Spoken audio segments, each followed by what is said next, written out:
versículos do 19 ao 30. Carta de Paulo aos Filipenses, capítulo 2, versículo 19 ao 30.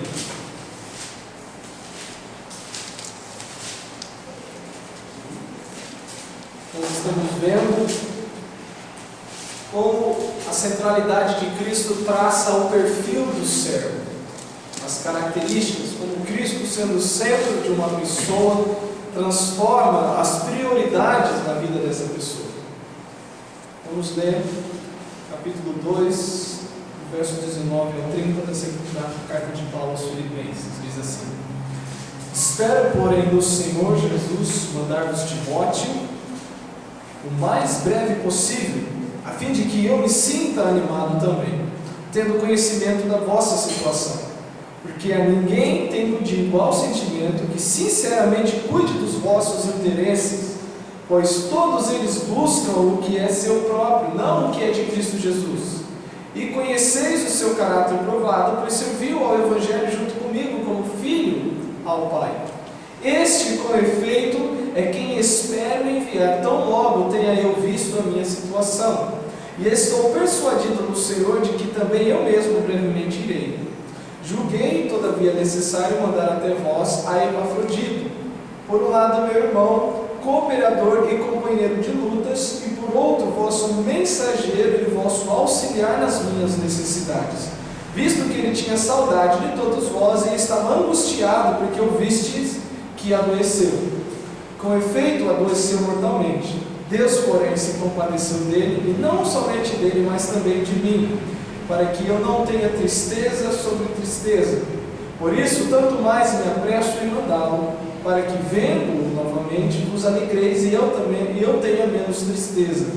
Recebei-o, pois, no Senhor, com toda a alegria, e honrai sempre homens como esse, visto que por causa da obra de Cristo chegou ele às portas da morte, e se dispôs a dar a própria vida para suprir a vossa carência de socorro para comigo.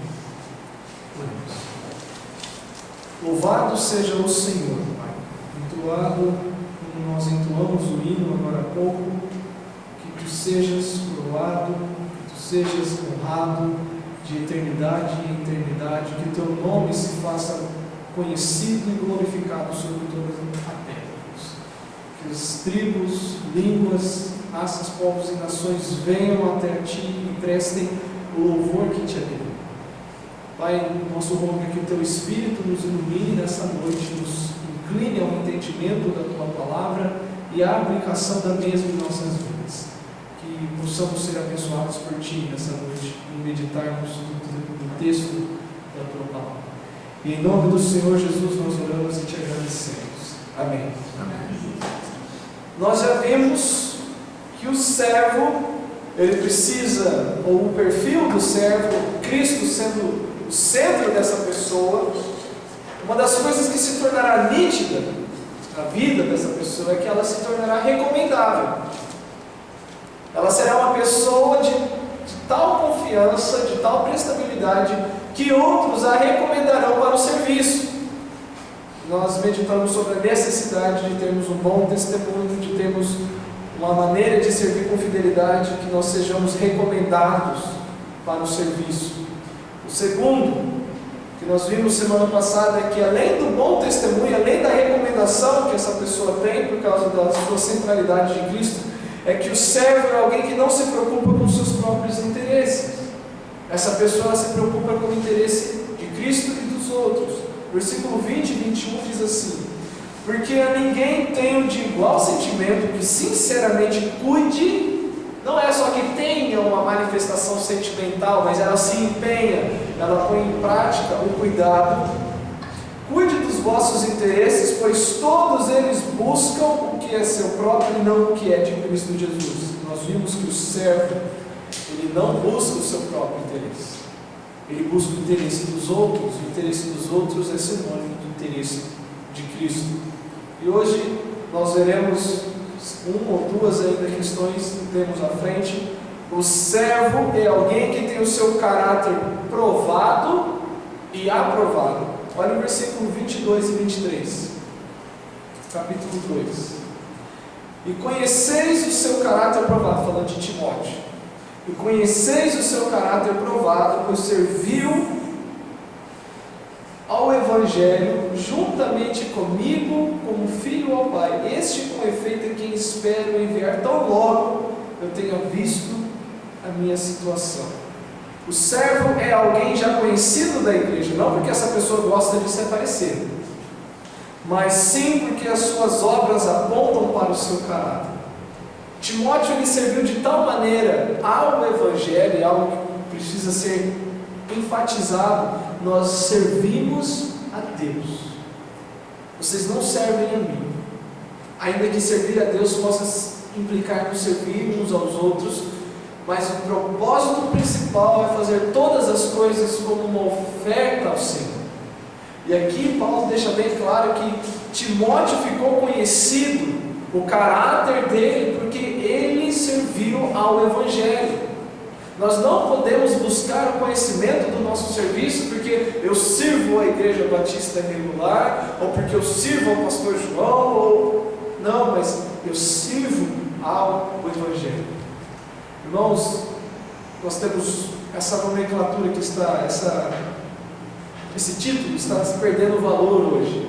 Evangelho, crente. Nós precisamos servir a Deus de tal maneira que, quando falar-se do que é ser um cristão, do que é ser um evangélico, a nossa vida sirva de referência para o real significado disso. O que é servir o Evangelho? E nós temos isso na vida de Timóteo. Paulo diz que o caráter de Timóteo é conhecido de toda a igreja. A igreja em Filipos sabia quem era Timóteo por causa do seu serviço, justamente pela fiel participação como apóstolo em seu ministério. E note-se o seguinte: o caráter de uma pessoa, o único meio de nós avaliarmos o caráter de uma pessoa é o relacionamento que essa pessoa tem com o Evangelho. Se ela é boa ou mau caráter, a índole dessa pessoa não é medida por nada mais do que o próprio Evangelho, como essa pessoa se relaciona com o Evangelho. E quando uma pessoa abraça o Evangelho, quando ela quer servir o Evangelho, ela pode esperar pelo menos umas... Eu selecionei 3, mas tem mais. 3 coisas que indubitavelmente vão acontecer com ela, para provar o caráter dela. A primeira se encontra em 2 Timóteo 3:12. Segunda carta de Paulo a Timóteo, capítulo 3, versículo 12. Aquele, o servo, que tem o seu caráter provado para ser aprovado, essa pessoa vai passar por isso, ela vai ser perseguida. A pessoa que serve o Evangelho, é impossível uma pessoa servir fielmente o Evangelho e não ser perseguida. Não que ela vai procurar perseguição, mas a sua fidelidade ao Senhor vai suscitar perseguição a ela. 2 Timóteo 3:12 diz assim, espera os irmãos encontrarem, segunda carta de Paulo a Timóteo, capítulo 3, versículo 12 diz o seguinte: ora, todos quantos querem viver piedosamente em Cristo Jesus serão perseguidos. Os que buscam centralizar Cristo de tal maneira em suas vidas, o seu comportamento vai ser uma luz de tal maneira que aqueles que estão vivendo em trevas vão ficar incomodados. Ora, todos quanto querem viver piedosamente em Cristo Jesus serão perseguidos. Nós podemos ler o versículo 10, versículo 11 aí no mesmo capítulo, que Paulo apenas faz a aplicação do versículo 12 no que ele está explanando da vida dele.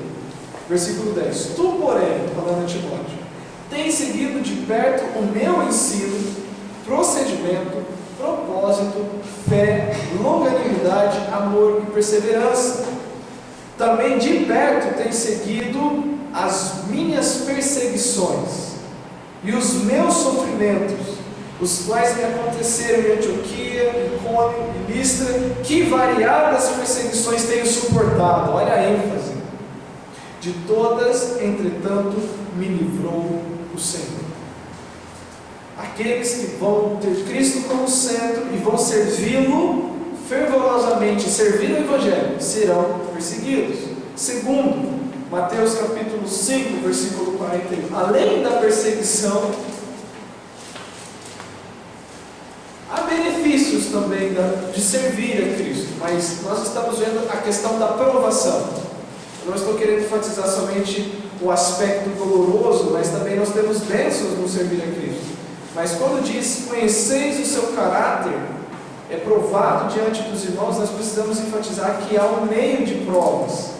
Há algo que precisa ser realizado para se extrair o caráter da pessoa. Então, capítulo 5, irmãos, Atos 5:41, não era Mateus é depois. Atos 5:41. Haverá de ser, a pessoa será afrontada.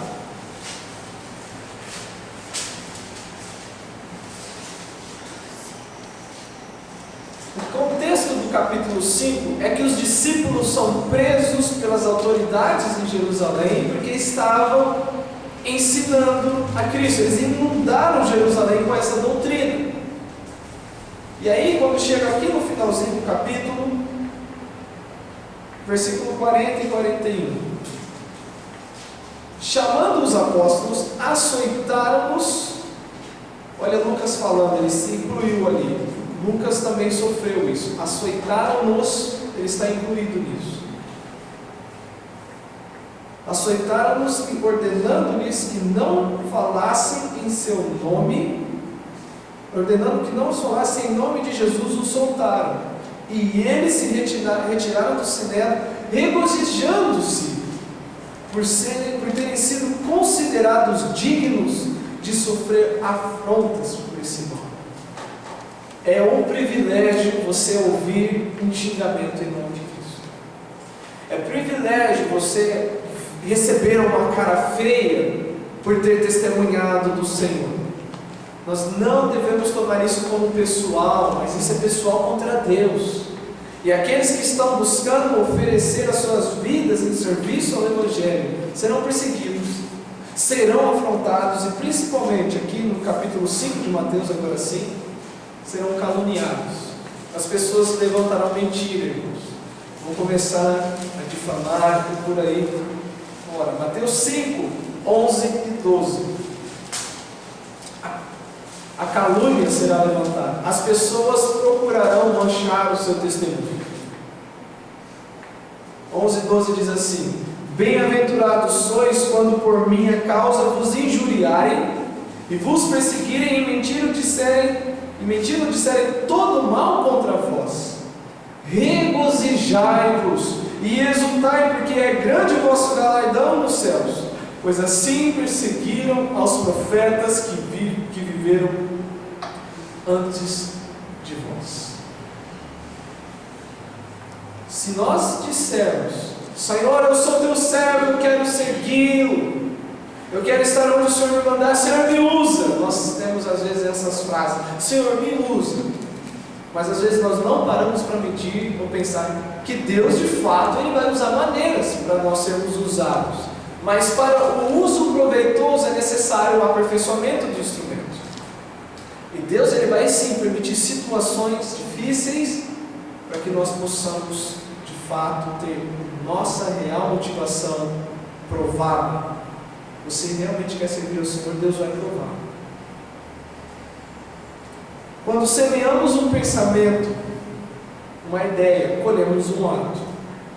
Quando semeamos um ato, colhemos um hábito. Quando semeamos um hábito, colhemos um caráter. E quando semeamos um caráter, colhemos um destino. O que você tem semeado? O que você tem lançado sobre a sua vida? O que você tem investido na sua vida para ter aquela colheita tão esperada? É a glória de Cristo o alvo principal? Nós precisamos pensar nisso. Deus haverá de proporcionar situações e momentos que o servo deverá colocar em prática a vontade do seu Senhor, mas esse processo é para aqueles que estão buscando o interesse de Cristo e não o seu próprio. E uma verdade aqui que nós vamos entender é o seguinte: como um servo que busca a vontade do Senhor, ele vai ser provado. Porque tem pessoas que veem a dificuldade na vida, isso é aprovação, quando na verdade mas o que busca a sua própria vontade é tentado por si mesmo. Eu vou ler de novo. O servo que busca a vontade do Senhor é provado pelo Senhor, mas o que busca a sua própria vontade é tentado por si mesmo. A pessoa que quer viver longe da vontade de Deus, depois ela olha para as dificuldades e circunstâncias adversas da sua vida, as intempéries da vida, como se fosse provação do Senhor, quando na verdade ela está sofrendo e está se convidando para o pecado. Ela está sendo tentada por si mesma. Pessoas que estão longe do Senhor, tanto dentro quanto fora da casa de Deus, reclamam das dificuldades que estão passando, quando na verdade são as próprias tentações que estão prendendo a pessoa por não estar servindo ao Senhor como deveria. E nós precisamos estar perto do Senhor, servindo-lhe com a dor de coração, para nós sabermos discernir como isso está acontecendo. Uma outra evidência de que o caráter da pessoa está sendo provado e aprovado pelo Senhor é que este servo tem o apoio da igreja. Vamos para Atos capítulo 13, nós vamos ver um exemplo disso. Atos capítulo 13, versículo 1 a 3.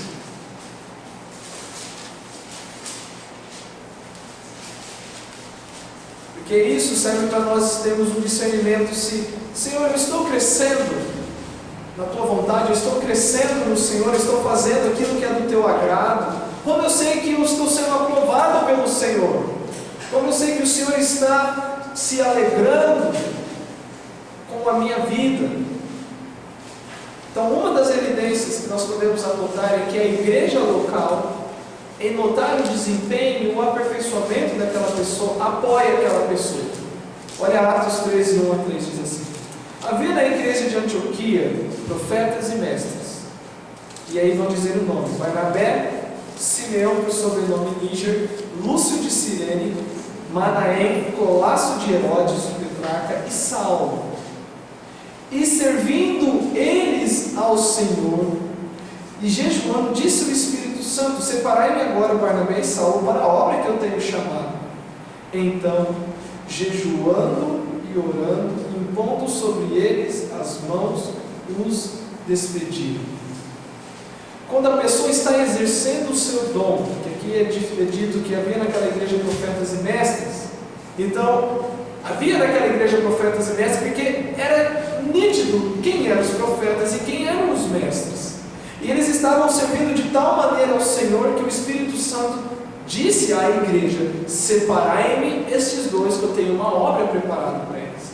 E a igreja e os irmãos ali impuseram a mão como um símbolo de envio e de concordância com aquilo que estava sendo realizado, e eles partiram. Então, uma das evidências de que você está tendo Cristo como centro, o seu caráter está sendo aperfeiçoado, é que a igreja vai te apoiar. A igreja vai notar isso. E não é aquela coisa que você faz e toca trombeta, mas as pessoas chegam em você e falam: não, eu tenho visto o teu serviço no Senhor, continue assim, tem me animado. Irmã, a tua fidelidade ao Senhor tem servido de grande estímulo para mim. A pessoa de caráter aprovado tem apoio da igreja local, assim como Paulo e Barnabé foram reconhecidos pela igreja em Antioquia para a obra que o Espírito Santo preparou para eles.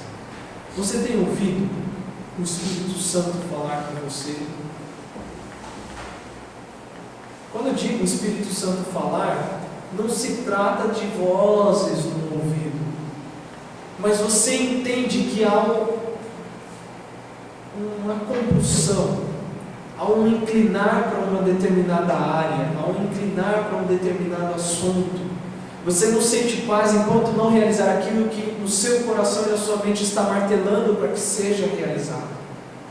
E o servo do Senhor, quando ele está sendo provado por Deus, e Deus está manifestando um caráter aprovado daquela pessoa, o primeiro lugar onde isso se tornará claro é para a igreja onde essa pessoa está servindo.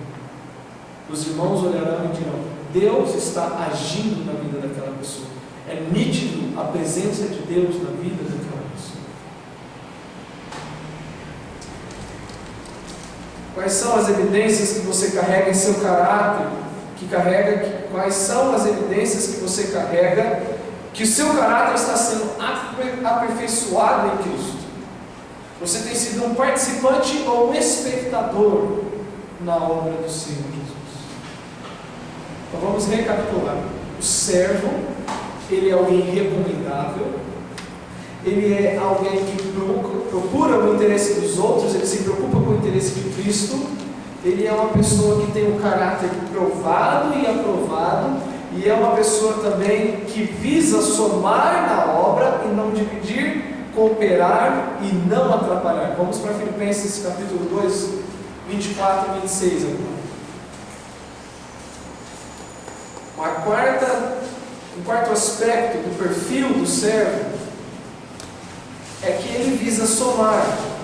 Ele não chega para que as coisas sejam de acordo com ele, mas ele simplesmente, o que eu posso somar, o que eu posso fazer? Não tem aquela briga pela posição de liderança. Olha o versículo 24 e o versículo 26. Agora a respeito de Epafrodito. Nós terminamos o caráter de Timóteo, agora vamos entrar sobre o caráter de Epafrodito. E estou persuadido no Senhor de que também eu mesmo brevemente irei.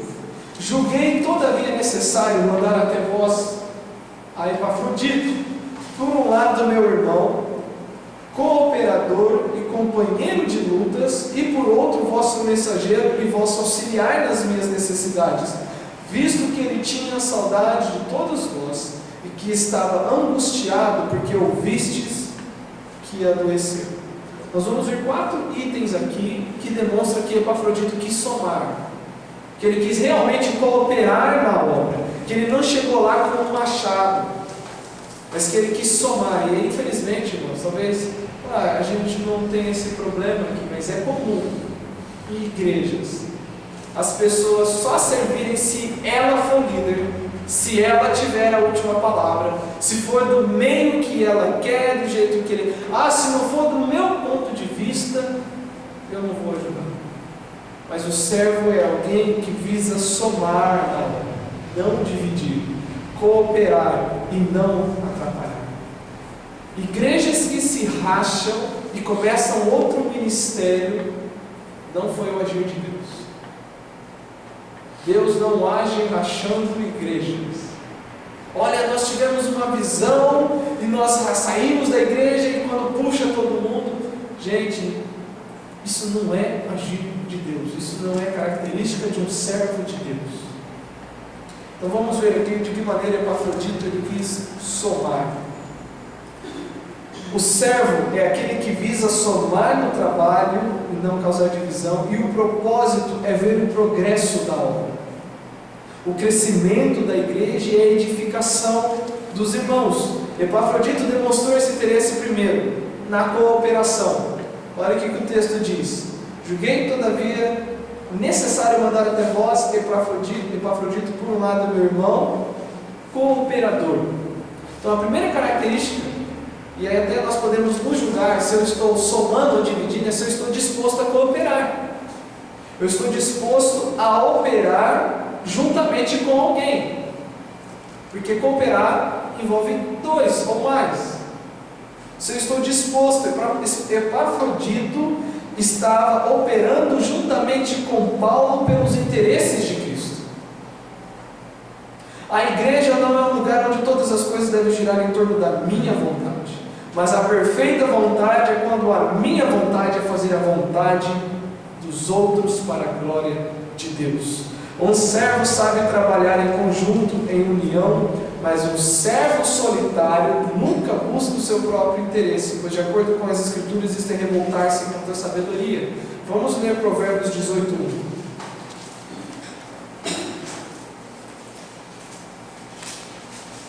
Nós devemos fugir do isolamento, irmãos. Nós devemos fugir daquela individualidade. Há momentos que o individualismo é bom, mas não é imperativo na vida cristã. Nós precisamos estar mais unidos. Provérbios 18:1 diz o seguinte: o solitário busca o seu próprio interesse e insurge-se ou revolta-se ou se vira contra a verdadeira sabedoria. Então nós entendemos que não é sábio, não é sensato me isolar do corpo e falar, eu vou servir a Cristo isoladamente do corpo. Porque um dos meios que Deus usa para fortalecer o seu filho é o próprio corpo. É o próprio corpo. Ele entende a importância do próximo no corpo de Cristo e sabe o que é depender de Deus por meio de outros. E é tão triste, irmãos, quando se ouve o seguinte: olha, eu não vou me envolver para que ninguém peça nada de mim, porque eu também não quero viver pedindo nada dos outros. Sabe aquele orgulho, aquela autossuficiência? Eu não gosto de depender dos outros. Sim, tem horas que nós sim devemos ser independentes. Mas às vezes a pessoa não nota e toma esse princípio de maneira tão radical que isso acaba refletindo na obra de Deus. Ela não se envolve justamente para não ter que pedir ajuda, para não ter que se sujeitar a outro. Não, eu não quero ninguém sobre mim. Mas aquele que visa somar na obra, na cooperação, é alguém que vai entender o valor do próximo. Eu preciso, não, vamos fazer, não, vamos fazer. Mas incentiva, vamos comigo. Eu preciso do irmão, me ajuda. Não é aquele que bate no peito, eu vou fazer sozinho, mas eu quero alguém para estar ao meu lado. Segundo, além da cooperação, Epafrodito demonstrou querer somar quando ele se tornou o companheiro de Paulo nas lutas. Paulo diz, ele é meu cooperador e companheiro de lutas. Um servo nunca é ausente em seu serviço. Paulo testifica a respeito de Epafrodito que ele o acompanhou em suas lutas, esteve presente em seus momentos mais sombrios. Amados, que bênção é quando Deus nos usa como provisão de alegria e conforto para o coração de outros. Se você estiver ausente, como você vai ser companheiro de alguém? Eu não estou julgando motivações e situações que fogem do controle, mas quando a pessoa tem a disponibilidade, a capacidade, a oportunidade e a provisão para estar e para participar e não o faz, é nisso que eu estou apontando o dedo. Como nós vamos chorar com os que choram? Como que nós vamos nos alegrar com os que se alegram? Como que nós vamos levar as cargas uns dos outros se não há presença, se não há proximidade, se não há aquele acompanhamento?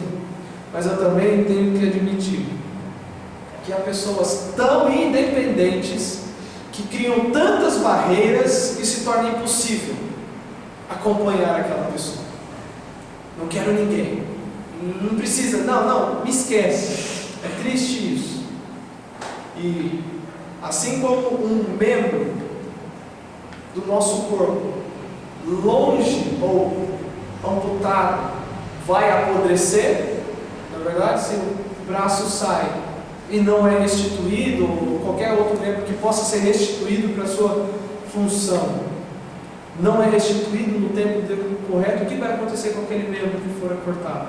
Ele vai apodrecer, ele vai ser inútil, ele vai feder, ele vai se tornar asqueroso. Ninguém vai querer ficar com o braço do trevo.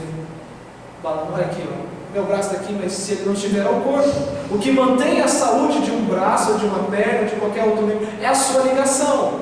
E quando essa pessoa não está ligada com o corpo, ela vai enfraquecer. E nós precisamos entender que precisamos acompanhar uns aos outros nas lutas. Mas por outro lado, não esconda as suas lutas. Olha, eu estou passando por essa luta, irmão, ore por mim. Às vezes a pessoa se sente com vergonha, achando que, será só eu que estou passando por essa luta boba? Não é bobo. Nós precisamos compartilhar. Nós precisamos uns dos outros. E acompanhar Paulo nas lutas. Deus pode sim usar pessoas como meio de fortalecimento para aqueles que passam por lutas e provações. O servo fiel é aquele que se dispõe para estar presente com aqueles que sofrem. E como eu disse, nós não podemos acostumar com a ausência, quer na casa do Senhor, quanto na vida dos irmãos. Mas por outro lado, devemos reconhecer que há pessoas tão fechadas, que nunca poderão ser ajudados porquanto carregam o pensamento que nenhuma pessoa é boa o suficiente para ajudá-la. Você não serve, você não me agrada. Vivem colocando obstáculos e empecilhos para que as pessoas não se aproximem. E quando chegam às lutas, encontram-se sozinhos, pois recusou os meios que o Senhor tem para o fortalecimento.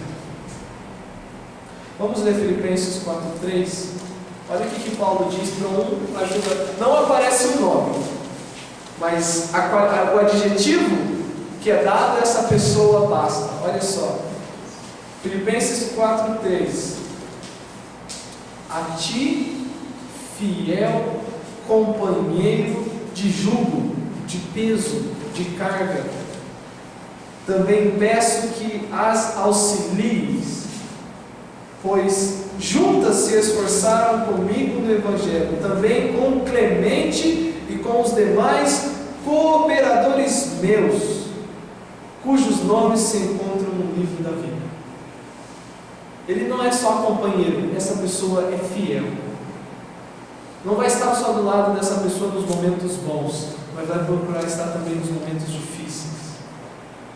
Terceira questão que nós precisamos ver aqui sobre como o Epafrodito estava querendo somar na obra. Ele somou em ser o mensageiro da igreja em Filipos. Paulo fala do que ele fez para Paulo e agora aponta do que ele fez para a igreja. Olha o versículo 25. Ele é cooperador, companheiro de lutas, e por outro, vosso mensageiro. O servo prudente sempre tem uma mensagem do Senhor para compartilhar. Ainda que no caso, a mensagem que Epafrodito levou seriam os donativos que ele recolheu da igreja até onde Paulo estava preso. Mas ele também levou as notícias da igreja. Mas não deixe de ser verdade que uma das maneiras de servir ao Senhor é anunciando a mensagem do Senhor. Eu vou ler aqui uma situação no Velho Testamento de sabe aquelas pessoas que não têm mensagem, mas só querem estar lá para aparecer? Vamos para a 2 de Samuel, capítulo 18. Eu não vou ler todo o texto, mas acho que vai dar para entender o que eu estou querendo dizer aqui. 2 de Samuel, segundo livro do profeta Samuel, capítulo 18, do 15 ao 33. Qual é a situação aqui?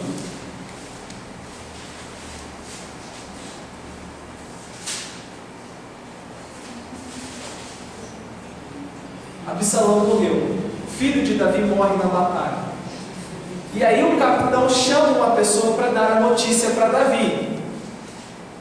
Vamos ler tudo. Não é tão grande assim, são só 15 versículos e nós não estamos com pressa de terminar mesmo o capítulo. Cercaram os 10 jovens, capítulo 18, versículo 15 diante, segundo Samuel. Cercaram os 10 jovens que levavam as armas de Joabe e feriram Absalão e o mataram. Então tocou Joabe a trombeta e o povo voltou de perseguir a Israel, porque Joabe deteve o povo. Levaram Absalão e o lançaram no bosque, numa grande cova, e levantaram sobre ele muito grande montão de pedras. Todo Israel fugiu, cada um para a sua casa. Ora, Absalão, quando ainda vivia, levantara para si uma coluna que estava no vale do rei, porquanto dizia: filho nenhum tenho para conservar a memória do meu nome. E o deu o seu próprio nome à coluna, pelo que até hoje se chamou o monumento de Absalão.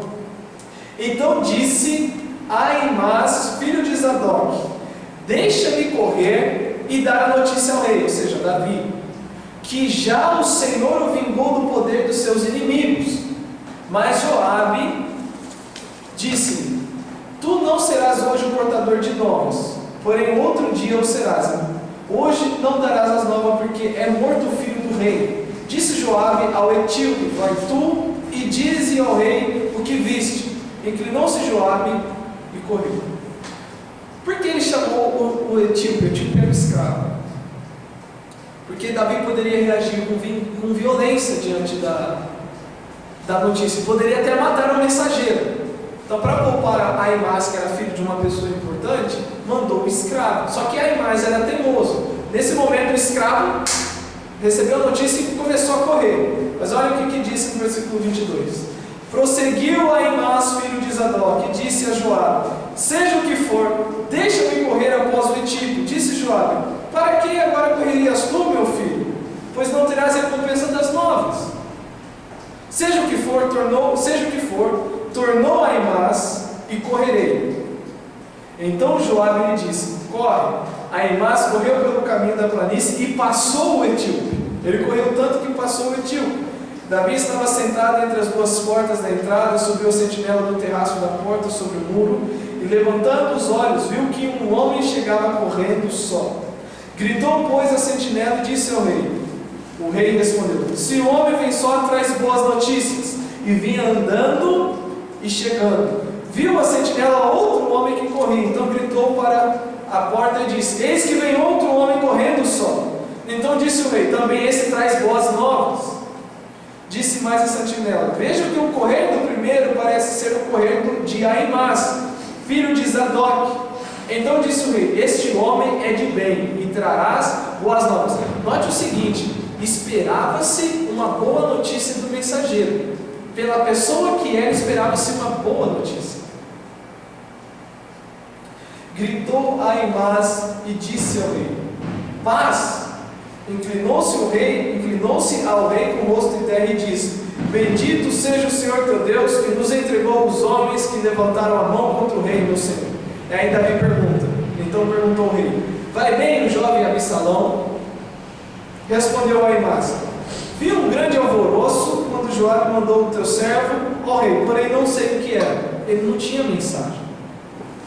Ele correu à frente do etíope, ele não ouviu o que foi dito ao etíope, e chegou lá: olha, eu só vi o alvoroço, mas eu não sei qual é a mensagem. Disse o rei: põe-te de lado e espera aqui. E ele se pôs e esperou. Aí chega o etíope e dá a notícia que o filho do rei morreu, e Davi começa a prantear. O que eu quero ressaltar dessa ilustração da própria Escritura é que dos servos do Senhor espera-se uma mensagem. Da minha pessoa e da sua pessoa, como representantes de Cristo aqui na terra, como embaixadores, espera-se uma mensagem.